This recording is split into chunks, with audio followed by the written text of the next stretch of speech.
FIA کی 8 رکنی مشترکہ تحقیقاتی ٹیم اس حوالے سے تحقیقات کر رہی ہے، اور ڈائریکٹر FIA اسلام آباد زون جو ہے رانا جبار، وہ کمیٹی کی سربراہی کر رہے تھے۔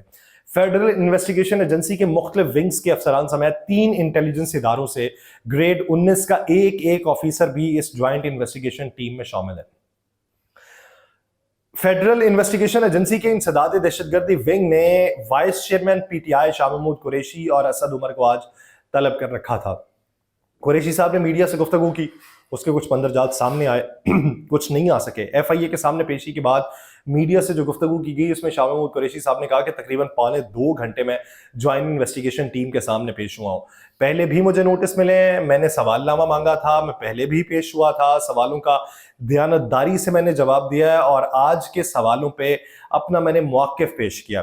شاہ محمود قریشی صاحب نے کہا کہ پہلے بھی میں کہہ چکا ہوں کہ سائفر ایک حقیقت تھی اور حقیقت ہے۔ ذمہ دار لوگ جن کا تعلق میری جماعت سے نہیں ہے، انہوں نے کہا کہ یہ سیاسی ڈرامہ ہے۔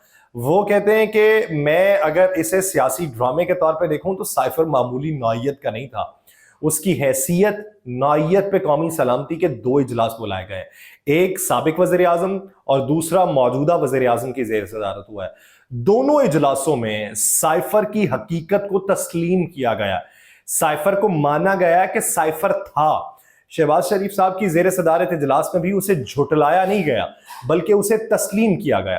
قریشی صاحب کا کہنا تھا کہ نیشنل سیکیورٹی کمیٹی کے اجلاس میں تمام سیاسی جماعتیں جو ہیں ان کی قیادت کو بلایا گیا۔ اس وقت کی اپوزیشن نے اجلاس کا بائیکاٹ کیا تھا، اور چیئرمین PTI نے کوشش کی کہ سپریم کورٹ کی نگرانی میں آزاد تحقیقات ہوں، لیکن آزاد تحقیقات سپریم کورٹ کی زیر نگرانی اس کی نہیں ہو سکیں، جس کی وجہ سے اب سائفر کے اوپر 17 ماہ کے بعد پھر ایک بات چیت چل رہی ہے کہ یہ معاملہ جو ہے اسے سیاسی رنگ دیا جائے، جبکہ دوسری طرف عوامی معاملات کے اوپر حکومت کے اقدامات دکھائی نہیں دے رہے۔ سیاسی معاملات کے اوپر رنگ بھرتی حکومت آپ کو خوب دکھائی دے گی۔ National electric power regulatory authority یعنی نیپرا نے بجلی کی قیمت میں 7.5 روپے اضافے کی حکومتی درخواست پہ سماعت کو مکمل کر لیا۔ اب وہ کیا فیصلہ کرتے ہیں پاکستانی عوام کے مستقبل کا؟ Chairman national electric power regulatory authority نے بجلی کی بنیادی قیمت میں 7.5 روپے فی یونٹ تک اضافے کی حکومتی جو درخواست تھی اس پہ سماعت کر لی، جس سلسلے میں پاور ڈویژن نے نیپرا کو بریفنگ دی تھی۔ نیپرا حکام نے کہا ہے کہ ٹیرف میں اضافے کی بڑی وجہ جو ہے وہ روپے کی قدر میں کمی ہے اور کیپیسٹی پیمنٹس ہیں۔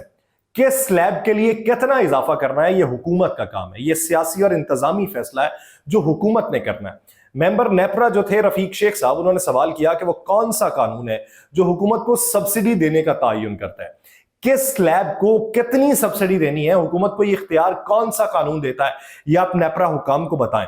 ممبر نیپرا تھے، انہوں نے سوال کیا، پاور ڈویژن حکام نے اس کا جواب دیا کہ حکومت بجلی صارفین کو 158 ارب روپے کی سبسڈی دے گی، 200 یونٹ تک کے صارفین کے لیے کوئی اضافہ نہیں کیا جائے گا۔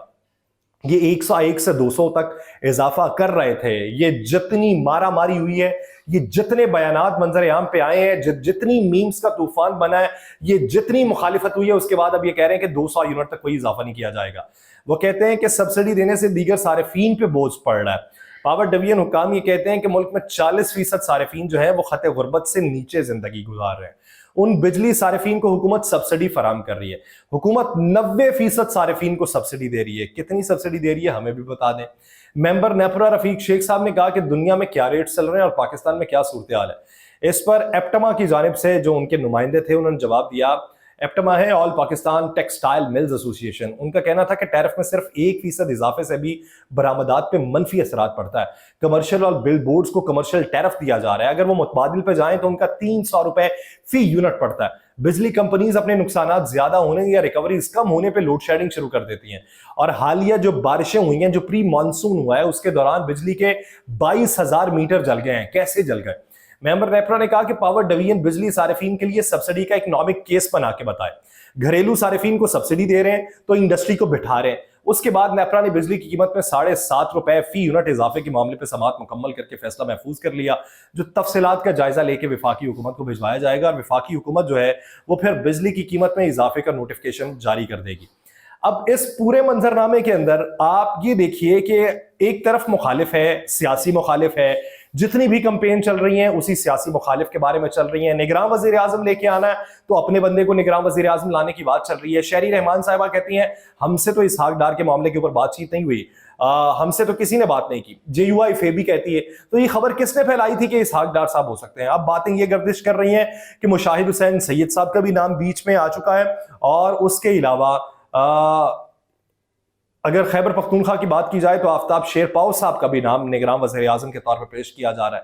اب اس منظرنامے میں یہ جتنی باتیں چل رہی ہیں, دبئی کے اندر جو میٹنگ چل رہی ہے, دبئی میں میٹنگ کی وجہ کیا ہے, بنیادی اس کے مقاصد کیا ہیں, وہ بات ادھر شہباز شریف صاحب سے بھی ہو سکتی ہے, لیکن دبئی میں جا کے بات کیوں, تو اس کی ایک بہت بڑی وجہ یہ بیان کی جا رہی ہے کہ یہاں پہ اب اعتماد نہیں رہا. جس گھر پر اعتماد تھا اس گھر سے اعتماد اٹھ چکا ہے. انہیں یہ لگتا ہے کہ ہماری بات اب نہیں مانی جائے گی, تو اسی وجہ سے اب اپنا جو سیاسی مسکن ہے اسے دبئی بنانے کی کوشش کی جا رہی ہے کہ بیٹھک وہاں پہ لگائی جائے, وہاں پہ جو باتیں ہوں وہ باہر نہ آئیں.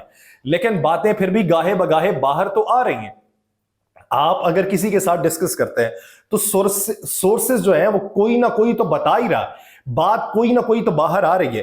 لیکن یہاں پہ افسوس اس مقام پہ ہے کہ آپ اپنے سیاسی مخالفین کو دبانا چاہتے ہیں, بے دھڑک دبائیے. آپ اس پہ کیسز بنانا چاہتے ہیں, اور اگر آپ کو یہ لگتا ہے کہ ہم پہ بھی کیسز بنے تھے, آپ بناتے جائیے. لیکن عام عوام کے لیے آپ کیا اقدامات کر رہے ہیں؟ اور کسی سیاسی حریف کو اس طریقے سے نہیں دبانا چاہیے کہ آپ ایک باٹل اس کے اوپر پھینکیں. میں نہیں کہتا خدا جانے کون ہوگا, لیکن آپ نے اتنا بنا دیا ہے لوگوں کے اندر, آپ نے بھی غم و غصہ پیدا کر دیا ہے. جس طریقے سے آپ یہ کہتے تھے کہ اس نے لوگوں کے ذہنوں میں نفرت کو بھر دیا, تو آپ نے اس شخص کے بارے میں لوگوں کے ذہنوں میں نفرت بھر دی ہے جو اخلاقیات کے پیمانے سے بھی نیچے جانے لگے. ایک باٹل پھینکی گئی ہے اور ٹویٹر کے اوپر بات یہ چل رہی ہے کہ اس باٹل کے اندر ایک انسانی مواد تھا, اور وہ مواد میں ادھر مین سٹریم میڈیا کے اوپر بیٹھ کے ڈسکس نہیں کر سکتا. اسے اس باٹل میں بھرا گیا اور پھر وہ پھینکی گئی. اگر اس میں حقیقت ہے تو ڈوب کے مر جانا چاہیے. تھو ہے آپ کی انسانیت کے اوپر اور آپ کے انسان ہونے پہ. آپ انسان نہیں ہو سکتے. اگر کسی کو دبانا ہے بیڈ گورننس پہ دبائیے, بتائیے کہ یہ کم عقل ہے, کم فہم ہے, کنج دماغ ہے, اسے کام نہیں آتا, اسے سیاست نہیں آتی, یہ ملک کو بہتری کی طرف گامزن نہیں کر سکتا. ہم کر سکتے ہیں. لیکن اس طرح کے ہتھ کنڈے کہ آپ پہلے پورے وکلا کو اکٹھا کریں اور پھر یہ کہیں کہ وہ ادھر شو لگاتے ہیں, ہمیں بھی اپنا شو لگانا چاہیے, اور اسی شو کے چکر میں آپ گھر سے نکلیں اور عدالت میں پہنچ جائیں, تو یہ جلسہ نہیں ہو رہا, فیصلے ہو رہے ہیں. فیصلے ہونے میں اور ملکی عوام کی بہتری کے لیے بھی کوئی فیصلہ کر لیں. مجھے دیجیے اجازت, اللہ نے کے بعد.